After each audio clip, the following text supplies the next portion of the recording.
Somewhere amongst all of the moves of my sewing room over the past year, I have managed to lose a couple of the cards from the Bright Side Quilt Along. So I had to buy the PDFs. And this is the printed out copy of block number 7. I can't wait to get started. Hey friends, welcome back to my sewing room. My name is Becca, and in today's video, we are going to work on block number 7 for the Bright Side Quilt Along. This was a free block of the month program that was included for Sew Sampler members starting in April 2021 and ending in March 2022. I've got blocks 1 through 6 done, which is halfway there. Now we're going to start the second half of the quilt by working on block number 7. In case you're not already tracking this, I'm sure you probably are, but just in case you're not, the Sew Sampler box comes with a free block of the month program for their members, and it starts every April and ends in March. And this past April, 2022, their new quilt along started, and I'm really excited about it, but I made a vow to myself that in 2022, I was going to reduce my amount of UFOs. So before I start that one, I want to finish this one. So without further ado, let's get started. Oh, by the way, if you are not a Sew Sampler member, or maybe you are and like me, you lost your cards, in the description box down below this video, I will have a link to each and every pattern that you can buy from Fat Quarter Shop. So the videos are always going to be out there. If you ever decide that you want to do this and you don't have the patterns, either you just never got them or they got lost, you can use those links to pick up the PDF, and then you'll always have the pattern. I have my pattern printed out, but this isn't a free pattern, so I can't give you the cutting instructions. So what I've already done is prepped my fabric. I've starched it, pressed it, cut it, and labeled it according to the pattern instructions. I have fabric A, B, C, and D.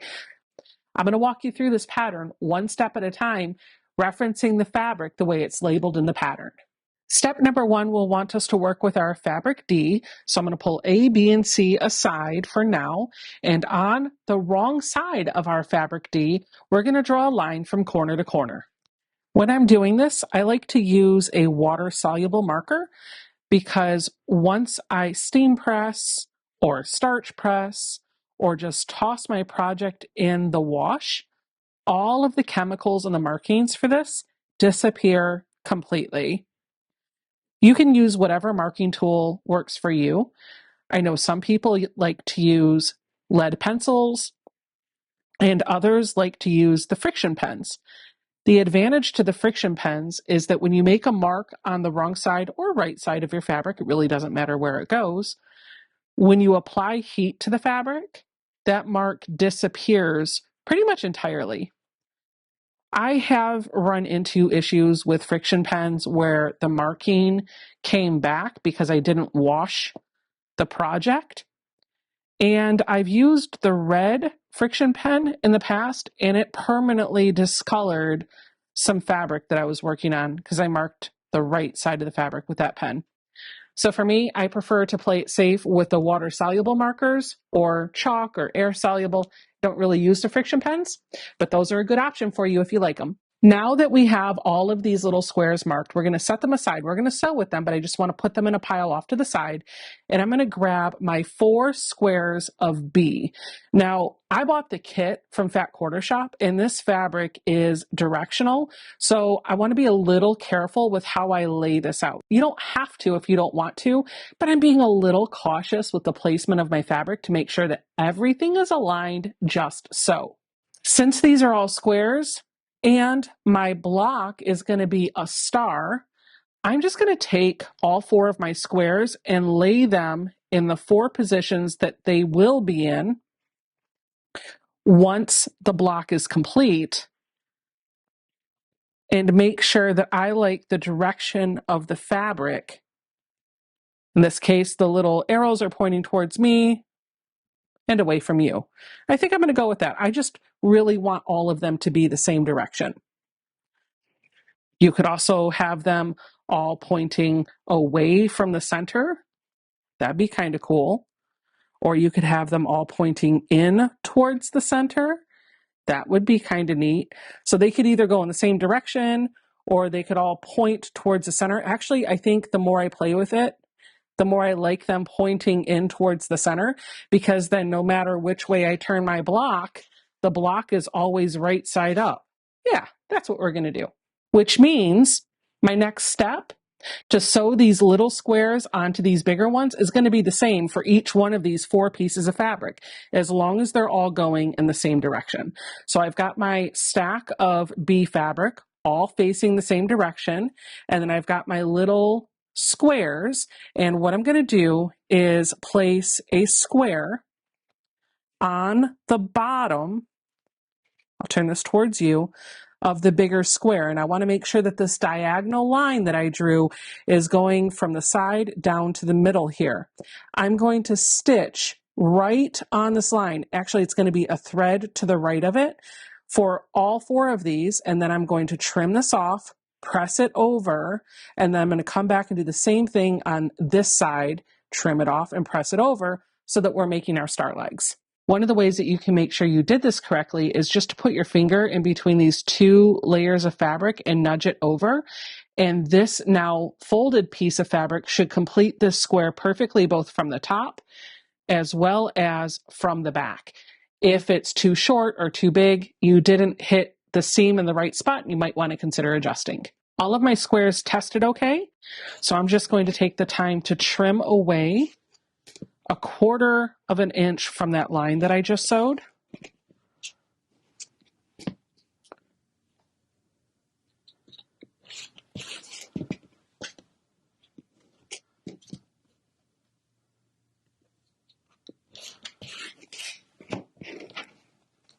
And now we're going to flip my press and cut mat over, and I'm going to open these seams with my fingers and then come in with my iron and really set those open. I'm just waiting for my iron to heat up. Now that my iron is heated up, I am pressing all 4 of those pieces, and then I'm going to come in and do that same stitching on the other side. Before I go off and sew this, I just want to show you that the squares that I'm going to place on here this time, we're going to make sure that the line starts from the opposite corner and goes down to the middle, so that when these are all sewed together, we have little star legs like this.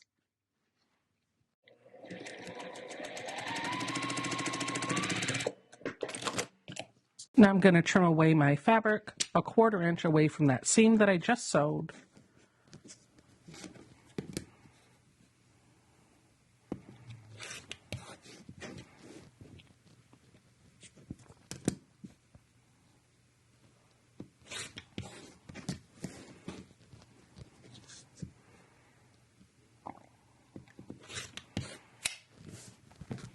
And then we're going to come in and press these out away from the bigger fabric. So the seam is going under the triangle on both sides of each of these little pieces.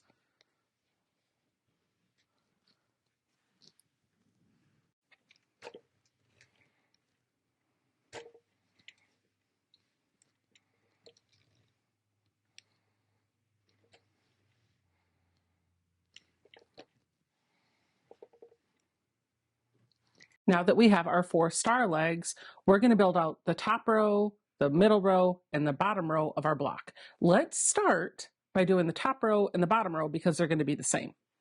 To do that, we're going to take 2 of the units that we just made,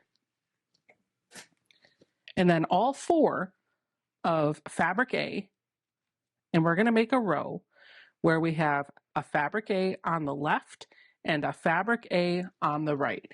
And because my fabric A is not directional, it doesn't matter how I sew this together as long as there's an A, the unit I just made, and another A. We're going to take a seam in each of these spots and press towards fabric A.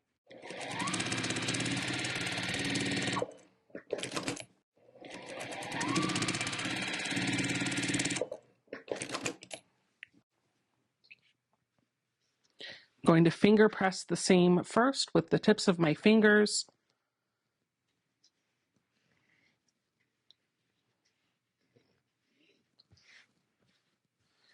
I'm going to feel it with my hands to make sure everything is flat and the seams are where they need to go. And then in comes my iron to really make these seams lay super flat.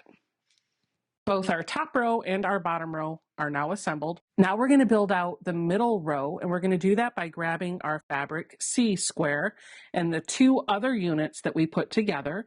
And you'll notice the star legs are going to go towards this center square, and then this is what our block is going to look like when it's all sewn together. Isn't that super cute? So I'm going to take a seam here and a seam here, and this time we're going to press them towards the center. That's going to allow this block to nest really nicely when we're assembling all those rows. When I'm sewing this together, if I take the time to put this piece on top, I can see that X where my point is,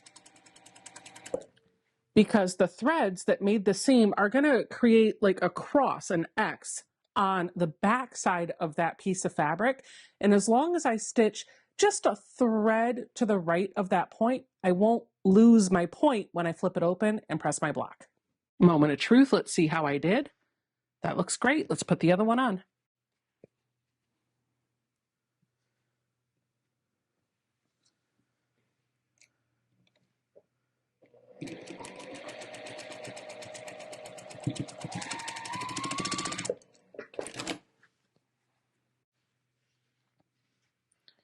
That looks great as well. So now that that has been finger pressed, I really want this to be super flat before I sew it all together. The best way to do that is get my iron, just like I've done before, and give this a really nice hot press. Now all three of our rows are assembled, and the only thing left to do is to put them together. So let's start with these two rows, making sure to nest these seams, and then we'll add this one on. And by the way, when I say nest the seam, what that means is the seams are actually going in opposite directions. So you can see this top and the bottom row, the seams are going out towards this square, and the seam in the middle row is going towards the middle. And so when I lay them on top of each other, if I've done everything correctly, these seams are going to nest right next to each other, meaning the bulk is going to kiss each other, just like that. They're not going to overlap, and there's not going to be a gap. They're going to come right next to each other and kiss each other. And you can test with your finger and your thumb to see what it feels like. You should be able to tell if they're nesting.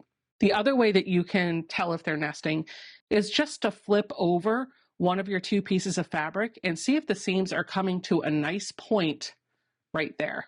If they are, then congratulations, those seams should be nested. You can pin or clip or just hold it with your fingers and go to your sewing machine.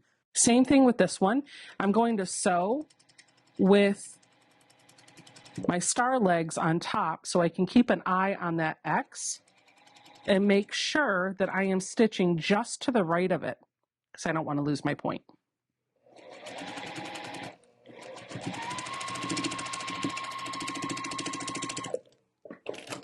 Moment of truth. Let's see how I did.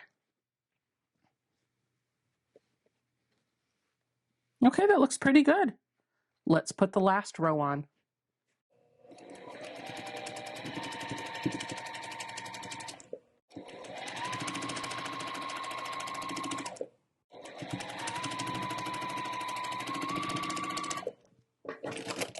Uh-oh, when I sewed that last seam, I did sew with my flying geese star leg unit on the bottom instead of on the top, which means I was blind to where that X intersection was. And as a result, I have lost my point right here. It's just a little cut off. It's not horrible. It's just a couple threads cut off, but this is just fine for me. I'm going to leave this in rather than ripping the seam and struggling to redo this.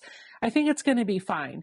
When I put this into my quilt and I add in all of the other blocks and all of the other visual interest going on, and then I quilt it and then I wash it, nobody's going to pick this up. And you know what? If they do and they point it out, they're not my quilty friends. So we're going to leave it in. The only thing left to do now is to give our block its final press and square it up. So I am going to press the top and the bottom row in towards this center row. I'm going to do that with my hands, just to make sure everything's laying nice and flat. And then when I'm giving my blocks their final press, I do like to press it from the back first, just to get all the seams laying nice and flat and in the direction I want them to be. This is really just more for seam management than anything else, really. Then once I've done that, I flip the block back over. I give it a good dry press from the top.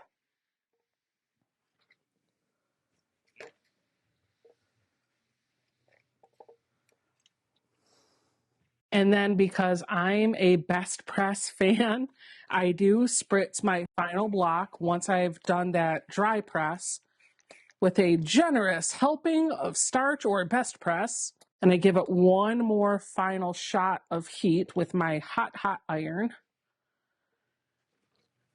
And if I've got to straighten out any seams to make them straight and not have tucks anywhere, this is a great time for me to make sure that the block is really squared in the position I need it to be.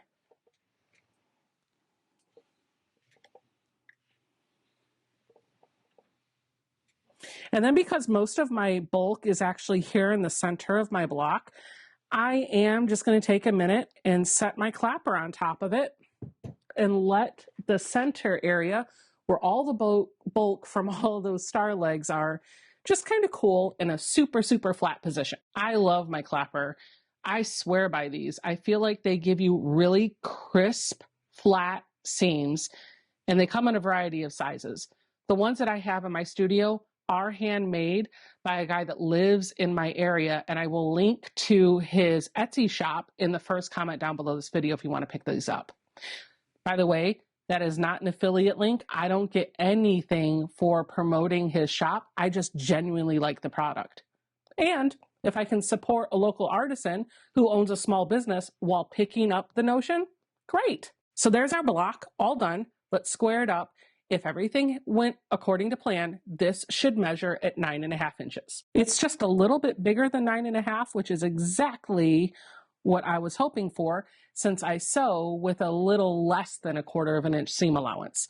So what I do when I square this up is I take my square ruler and I put my 45-degree line going through this block, and I try to make sure that this 45-degree line is really going through my center square as well as the top square and the bottom square, because that'll keep it looking straight and not wonky. And then the other thing that I'm eyeballing for is that this center row and this center row are about the size I would expect them to be. So if this was a 3.5 inch piece of fabric, I'm expecting this to be 3 inches, and I'm expecting this to be 3 inches. So just something to keep in mind. A little bit to trim off of the side and the top.